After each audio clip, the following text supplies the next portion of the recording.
quefala.com.br, nossos telefones 3289-3580, 5052-5555.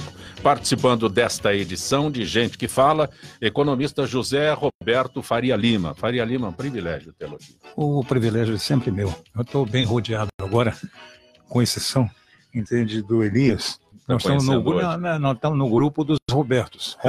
Roma, Berlim, Tóquio. Se bem que tem um Humberto ali, entende? Que está muito bonito, inteligente. Está bonito porque ele puxou a mãe, você entendeu? Não? O rolo era muito feio.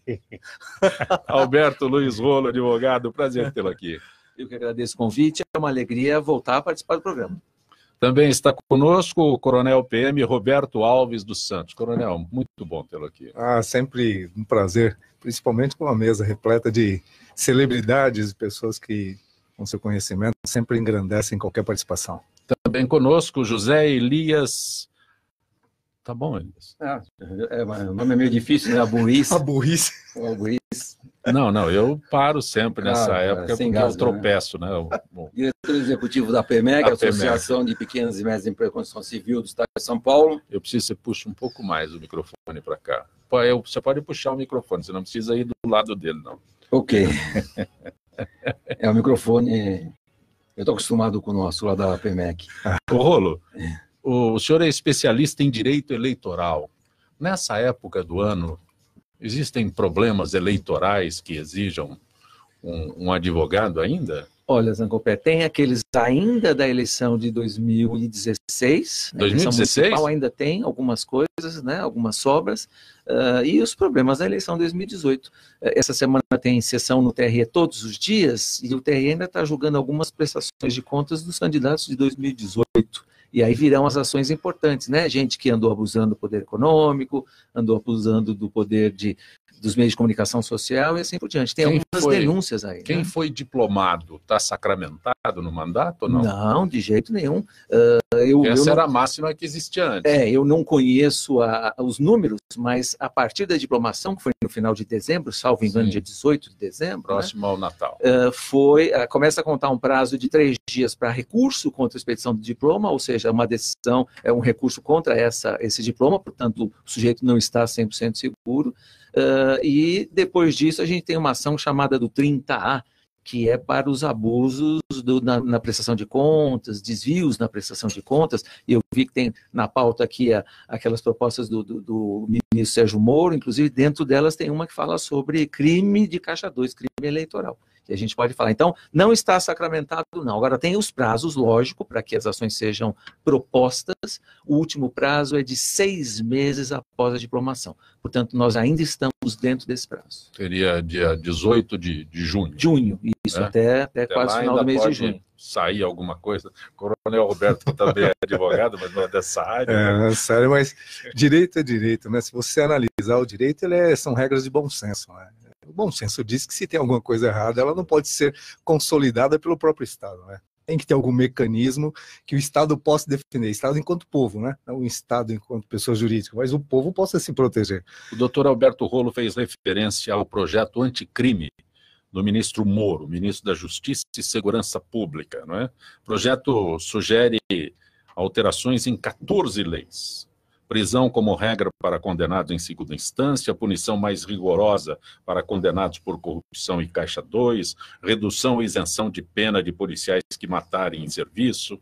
A principal novidade é o plea bargain, quando o acusado confessa o crime e escolhe o caminho do acordo para diminuir a pena. Não apenas o doutor Luiz Rolo, mas também o Coronel Roberto, o Faria Lima e o José Elias. Por favor. Faria Lima, o senhor que já esteve no Congresso 2 mandatos como deputado federal, quando chega um projeto como esse? Olha, já chegando, tem atrasado, né? Nós precisamos entender, em situações emergenciais, como nós estamos vivendo na realidade brasileira hoje, precisa de algumas atitudes fortes, firmes. É preciso ter celeridade. Como é que você pode ter justiça se a justiça é tão lenta? Como é que você pode confiar entende, nos órgãos de proteção da sociedade, se ninguém mais nem respeita, nem tem nenhum respeito, nem teme mais os policiais, se o policial toma algum tipo de atitude, ele não tem nenhum tipo de proteção. Quer dizer, eu acho o seguinte, no Brasil nós temos esse problema, toda vez a gente volta a conversar aqui sobre isso, né? Tem essa falta de mentalidade de que lei resolve tudo. Lei não vai resolver tudo, mas é o primeiro passo, é um passo no bom sentido. Tem que ter celeridade, tem que dar valor, entende, às instituições, tem que valorizar as instituições. O sujeito que matou, como diz, eu estava conversando outro dia com minha filha, se matou, ele tem que ter uma pena no mínimo enquanto o sujeito estiver morto, o que ele assassinou. Porque você está roubando a vida é o principal dos direitos, né? Cláusula pétrea de tudo, né? A vida, se você não tem direito à vida, vai ter direito aqui mais. E no Brasil a vida não vale mais nada. Você não, é aquilo que está todo mundo falando, você sai de casa, você que está aprisionado. Você que tem... Olha, nós já estamos vivendo esse processo já há algum tempo. Você tem medo no Brasil, você não consegue sair. Eu me lembro, no tempo que dele e do pai dele, que a gente andava para São Paulo, você não tinha isso, você tinha uma sensação de alegria por andar para São Paulo. Como é que você anda para São Paulo? Tomar café de madrugada no aeroporto. Você ia comer pão com manteiga que saía Não é da época deles, mas do Elias é. Não. Da minha época. Tomar café no aeroporto era de madrugada, era grande. Eu saía correndo ali da Minas Gerais até lá o Largo Paissandu, tranquilamente. Quando o camarão não passava, eu saía correndo para não perder o ônibus das 11 horas, que era o único caminho para chegar com o bico, onde meu pai comandava a base lá. Sem medo, sem nada. Não tinha isso. Agora é uma sofisticação. É um processo, entende, triste. Você fica apavorado, com medo. Tinha que acabar isso. Você tem que acabar com essa sensação. O juiz Moro, ele não ia sacrificar a vida dele no ambiente jurídico, entende? Como ele bem falou, ele tem umas frases que eu acho que são marcantes. Eu não saí da justiça para fazer política, eu entrei na política para fazer justiça. Sim. Então que seja o papo. E agora está vendo essa reação? Até o Marco Aurélio já está contra, até o OAB. A OAB é um puxadinho. A OAB é um puxadinho. O que é a OAB? Tem 1.250 advogados. Quanto é que paga? Deve pagar uma baba de dinheiro. Esse dinheiro é uma loucura de dinheiro. Advogados? Nós temos aqui em São Paulo 1.250.000, acho que é nível Brasil. Em São Paulo são uns 460 mil. 400 e poucos mil. É advogado demais. E as faculdades? Faculdade nós temos o mundo inteiro, nós temos mais faculdade que o mundo inteiro. Nós temos 1.313 faculdades, o resto do mundo tem 1.200. Então é uma loucura. Agora nós temos um batalhão de bacharéis, nós estamos conversando ali na antessala. No Brasil todo, são os países do bacharel, nós precisamos ter advogados, mas nós precisamos também ter engenheiros, agrônomos, entende? E precisamos ter uma visão mais ampla. Eu não quero ficar monopolizando a palavra. Nós temos que ter uma visão mais ampla. Nós precisamos ver a folha, a árvore e a floresta. Esse problema todinho, entende, de segurança, não é simplesmente através de lei. Você tem que ter uma visão mais ampla da realidade, das influências que estão acontecendo. Essa porcaria dessa maquininha daqui está nos tornando imbecil, como diz Humberto Eco. Existe um idiota dentro de cada um de nós. Né? Você sabia disso, né? E quando vários idiotas estão juntos, eles se acham normal. Então vai haver uma guerra terrível daqueles que vão se colocar contra e a favor. E eu estou do lado do Moro. Eu acho que ele tomou a iniciativa, estou do lado do Jair, do Bolsonaro. Por exemplo, o sujeito leva uma facada, uma tentativa de assassinato. Até hoje não descobrimos quem tentou matá-lo. Até hoje não sabem, entende? Quem foram os mandantes do crime. Como isso? Como é que você, como cidadão, pode admitir essa realidade no nosso país? Coronel Roberto, quando se diz aqui nessa proposta, né, isenção de pena, redução ou isenção de pena de policiais que matarem em serviço. O senhor é coronel PM? Eu primeiro fazer uma ressalva em relação a isso, a isenção de pena para quem matar, né? A figura do matar está prevista na nossa legislação, você não pode matar. Agora, em algumas circunstâncias, quando você tem alguns requisitos, princípios de juridicidade, por exemplo, como a legítima defesa, qualquer pessoa que eventualmente tiver um evento como esse, ela vai estar isenta de punição, porque ele não configurou um crime. Isso serve para o policial. Dever, não é? Você tem 4 excludentes de antijuridicidade e a antijuridicidade faz parte elementar do crime. Sem com a ausência desses elementos, você tem o crime. Com esses elementos, não se configura o crime. Então, legítima defesa, o exercício regular de direito, estrito cumprimento do dever legal, estado de necessidade. Mas isso serve para qualquer do povo, não é só para o policial. Nessa questão do policial, nós temos que ver alguns eventos que têm sido questionados, principalmente pelo próprio Bolsonaro, que é o policial muito fragilizado na relação confronto com a criminalidade, porque ao policial se exige muito e ao outro lado não se exige nada. Então, para ter um determinado equilíbrio desse confronto, que virou uma afronta contra a segurança pública, contra o próprio Estado, porque o policial só está representando o Estado, o povo. Então, ter algum equilíbrio, porque o policial hoje ele fica muito fragilizado.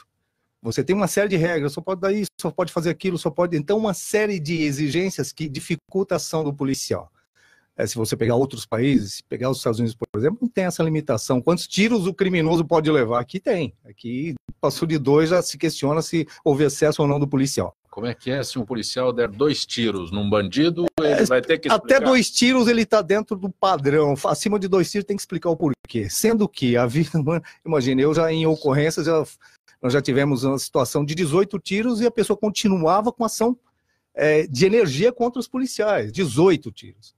Porque você... Agora, não cabe ao policial, não, você tem que acertar um local vital com um tiro, segundo tiro só para confirmar. Isso não existe em uma ocorrência policial. E o policial fica fragilizado porque... Na hora do fogo cerrado, você vai... Para acertar o confrontador já não é fácil, porque você tem uma emoção toda ali envolvida. Agora, não é proteger uma carreira, uma estrutura, é proteger a sociedade. O policial é a última etapa de defesa da sociedade. Contra a barbárie. Se você não delimitar, eu já fui alvo, já fui assim, em situações em outros países, e você ser abordado por um policial. Não tem carinho. Se ele suspeitou de você, não tem carinho. Ou o senhor pode me dar o seu... Não, ele toma uma atitude enérgica, com energia, até ele se sentir seguro de que eu não vou oferecer realmente nenhum risco por qualquer motivação que ele tenha. A fundada suspeita existe lá, existe aqui na legislação, mas aqui não. Aqui você tem que... Existe uma série de conceitos que você tem que ter muito carinho para contra aquela pessoa que vai ser abordada, porque senão você está exagerando na sua ação. Então não é fácil essa atribuição, não é fácil o exercício dessa função, e você tem que dotar esse profissional de um pouquinho mais de equilíbrio diante desse contexto, porque ninguém quer o confronto. Basta ver que o policial, só em São Paulo, são 500 mil prisões em flagrantes a cada 3 anos. Quantos eventos morte nesse período, em confronto com pessoas que estão armadas, que não têm nenhum tipo de limitação no seu proceder? Então não é fácil. A ação nossa prioritária é prender. Isso na reação, porque a função do policial militar é preventivo ostensivo. É não permitir que o crime aconteça pela sua presença. E reativo quando diante do fato concreto ali. Mas basta ver que, pelos números, a ação policial é buscar realmente o equilíbrio, a prisão e não a morte. A morte é o evento excepcional. Não, nos Estados Unidos, por exemplo, perguntaram ao policial, mas por que o senhor só deu 60 tiros? Diz que acabou a munição. Acabou a munição. Zé Elias, nós somos os 2 únicos que estamos fora do contexto aqui, advogado, parlamentar.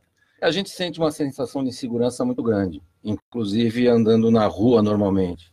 Eu mesmo fui assaltado em novembro de 14, próximo à minha casa, e eram 2 menores, do jeito que a gente conhece, cabelo raspado, usando aquele que a gente chama de mano, sem pejorativo, porque eles andam tudo parecido mesmo, para ser difícil de reconhecer. Ele estava com uma arma linda, um 38 muito bonito, eu queria ele para mim, de tão bonito que ele era. E o rapaz sabia atirar, porque ele ameaçou uma pessoa que estava no carro em frente e mandou ele embora. Então, do jeito que ele virou a arma e apontou para o rapaz do carro, eu falei, esse cara sabe atirar e ele tem firmeza. E até consegui, eles não estavam drogados, consegui até tentar negociar com ele, mas eu perdi tudo que eu tinha. Aquela coisa, eu nunca saio com o máximo que é a vida, graças a Deus. Não. Mas trouxe um trauma, né? Fica com a vida, mas traz um trauma pro resto da vida. Sim, da minha casa, em Santos, um lugar tranquilo, não sei nem de onde eles apareceram, e eu vi e filmei ele antes, porque eu sempre ando meio ligado. E aquela que a gente fala, lei de Murphy, né? Eu nunca saio com carteira, eu nunca saio com joia, nunca saio com nada. Nesse dia está. Nesse dia, eu falei, estou atrasado para pegar meu carro que está lavando, vai fechar, vou lavar rápido. Peguei a carteira e saí correndo. Eu saí com celular, carteira, correntinha e aliança. Perdi tudo. Perdi tudo. E o rapaz sabe atirar. Agora, como é que ele consegue uma arma desse tipo e eu não posso ter uma arma desse tipo? Então, eu até concordo, mas com muito critério, que a pessoa pode ter uma arma. E não é para qualquer um. Tem que ter muito critério, porque a população brasileira realmente não tem educação. Aí eu vou de encontro aqui o nosso querido colega falou, o Faria Lima, que tem que ver a base. A educação é a base. Se a gente não der, e eu já não digo mais educação, porque eu conheço muitos colegas nossos profissionais que eles têm educação, mas não têm cultura. Então a gente tem que dar educação e cultura para esse povo. E pelo amor de Deus, tem que começar do zero das crianças na escola. Porque se não começar, a gente vai continuar com a bandidagem, com o pessoal do tráfico cooptando crianças até 16 anos, 18 anos, porque o rapaz de 16 anos, infelizmente, não sabe o que está fazendo pela legislação nossa, e a gente sabe que não é bem assim. Os que me assaltaram, um podia ter 17, 18 anos, outro tinha 16, ou 15, não sei. O que estava armado era um pouquinho mais velho. O outro que estava me cercando, para eu não ter jeito de sair, era mais novo, com certeza. Zé Elias, com certeza, independente dessas idades que você relatou, ele tem consciência do que está fazendo. Com certeza. Mas na lei ele não tem. Não, então, a lei, porque o que é a lei? A lei ela tem que reger as regras sociais de convivência social daquele momento. Uma lei de 1940, ela vai sofrer ressalva em relação à sociedade, porque nós, em 1940, nós respeitávamos os pais, professores e qualquer autoridade. Qualquer autoridade. Você tinha limites, então você tinha demorava a ter acesso a essa vida social. A arma era só de brinquedo mesmo, era brinquedo. Mudou a sociedade. Se muda a sociedade, a lei tem que se atualizar dentro da vivência que nós temos hoje. Hoje você não pode, ainda mais com essa globalização de conhecimento que você tem pelos meios de comunicação, pelas mídias, pela tecnologia, você tem acesso a tudo. Todo mundo tem consciência de tudo. Então você tem que ter a repreensão. Você tem que ter a punição. A punição começa dentro de casa. Quando nós perdemos o pátrio poder, nós perdemos a primeira referência de ensino, que ensina a colocar limites. A primeira regra do ensino é você ter limites. A família junto. Então, se a família não fez são essa duas parte, coisas, né? Roberto, são duas coisas importantes. Essa distinção é fundamental. Uma coisa é educar, que é incutir valores, sim, uma escala de valores, sim. E a outra coisa é ensinar. Ensinar é um processo que você transmite algum tipo de conhecimento. E pode ser até irresponsável, não é? O problema é o seguinte: nós fomos aviltados nos nossos valores todinhos. Pois é. É uma guerra contra os nossos valores e tentaram destruir, apagar da memória de grande parte do povo. Eu me lembro que eu acho que você não era nascido. O Brasil foi tricampeão mundial. Vamos falar, você está falando, nós estamos no rádio. De quem que você está falando? O doutor Rolo aqui é um jovem brilhante. Porque todos os outros aqui o Rolo é brilhante. Não, menos o Zacopé. O Zacopé é uma criança também. É um bebê. Nós somos, doutor Rolo, somos. Pois é, mas eu já não sou tão jovem assim. Nós éramos 90 milhões em ação. 90 milhões em ação para frente, Brasil. Sabe, nós somos 210. Nós praticamente, em menos de 60 anos, 50 anos, nós triplicamos a população. É muita coisa. Só que nós não trouxemos inteligência, nós trouxemos só gordura e massa. Eu me lembro quando o Pelé... Você vê que eu sou santista? Eu também sou. Pode continuar. Tudo domingo, são mas não foi valores que a gente tem. Não foi. Santos deve torcer para o Jabaquara. Mas não foi a Santos domingo, porque não foi aí tudo domingo, porque tu é tudo exagerado. Tu é exagerado. Tudo bem, desculpa interromper. Tem que eliminar essa cidade. Fica lembrando só coisa ruim. Só tragédia. Não fala de tragédia.